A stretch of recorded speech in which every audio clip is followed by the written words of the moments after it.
c'est bien vous qui absorbez les maigres revenus des classes populaires et des classes moyennes, et que si la situation empire, c'est simple, c'est parce que l'être humain descend du singe, mais votre gouvernement descend du vampire. Depuis 2017, vous colportez un mensonge pour l'immense majorité des Français. Il n'y a pas eu de baisse d'impôts, car sauf quand il s'agit des baisses d'impôts des plus riches, vos soi-disant baisses d'impôts ont été compensées par l'argent de la TVA, c'est-à-dire par l'argent de la consommation populaire.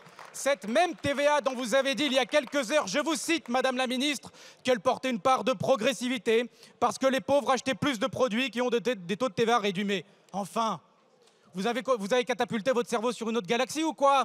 Vous croyez que les pauvres, ils achètent que des pâtes et du riz?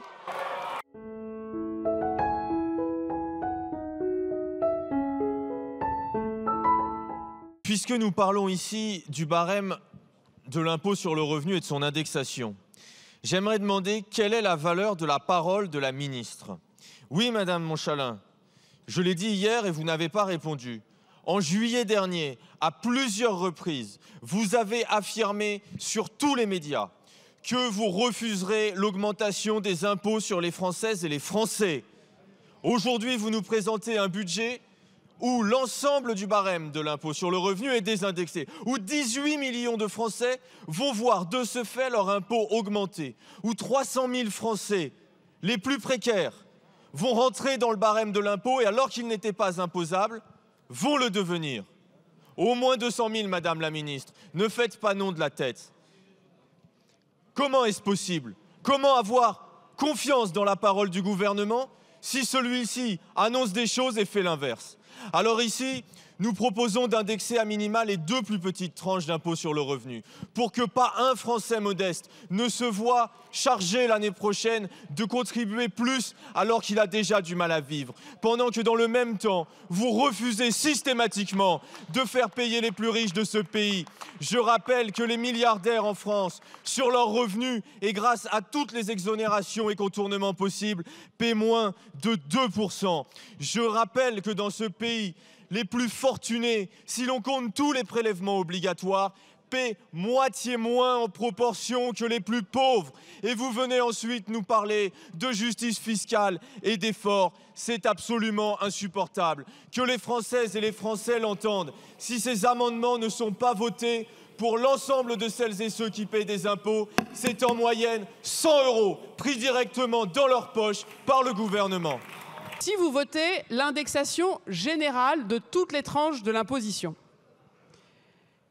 je trouve qu'il sera difficile que nous ayons ensuite, pour les jours et les heures qui viennent, des débats nourris, sûrement enflammés, sur la justice fiscale, et que nous nous soyons dit collectivement que nous ne pouvons pas demander aux 1,1% des ménages, c'est-à-dire aux 480 000 ménages les plus aisés de notre pays, qui ne peuvent pas, en moyenne, payer 230 € de plus par an.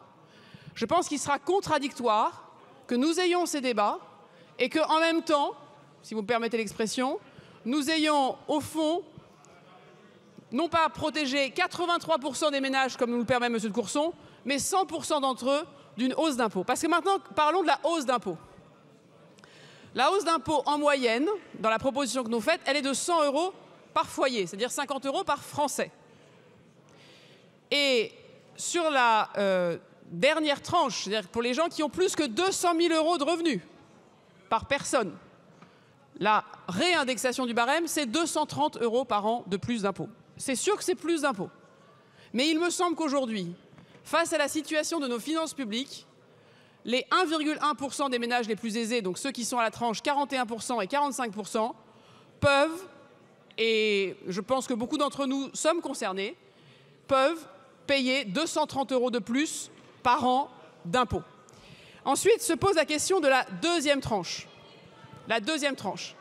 Si vous incluez la première et la deuxième tranche, et je crois que c'est la proposition des socialistes, vous n'exonérez pas 83% des foyers, mais 98% des foyers.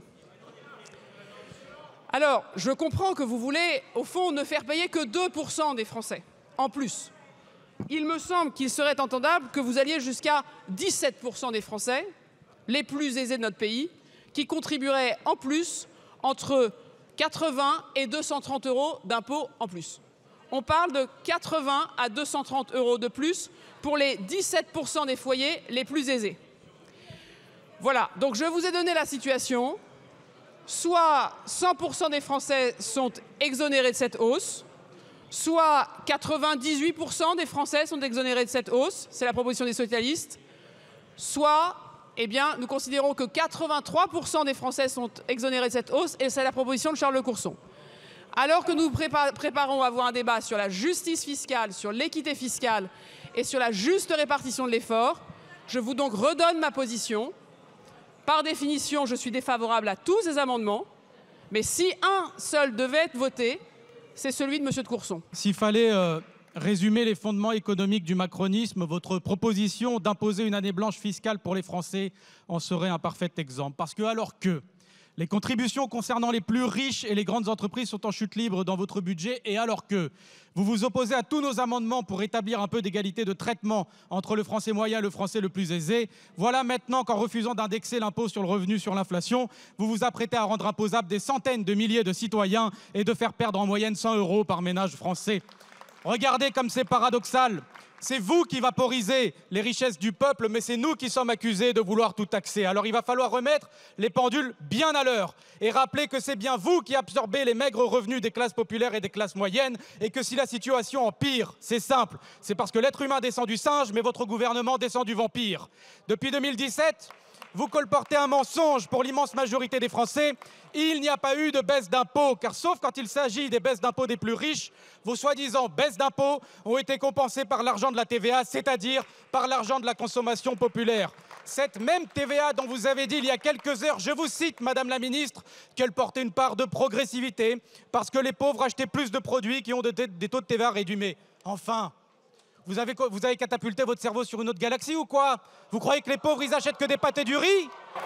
Vous savez pas que la TVA à 20%, elle s'applique sur tous les biens et tous les services de ce pays, et que les classes modestes aussi, elles utilisent des biens et des services. La vérité, c'est que vous êtes en train d'abattre tous les impôts un peu redistributifs et que vous comptez compenser cela en fracassant la consommation populaire, en vous reposant toujours plus sur des impôts inégalitaires. Et quand c'est un impôt égalitaire comme l'impôt sur le revenu, si vous faites ce que vous faites ici, vous cherchez à le casser aussi. Alors, vous ne créez certes pas de nouveaux impôts, vous surfez sur ceux qui existent déjà et vous les alourdissez. Et en définitive, si l'injustice dans ce pays prend autant d'ampleur, c'est précisément parce que l'injustice est votre moteur, et c'est précisément parce que vous considérez qu'avec cette année blanche, la justice doit être le docteur. Merci.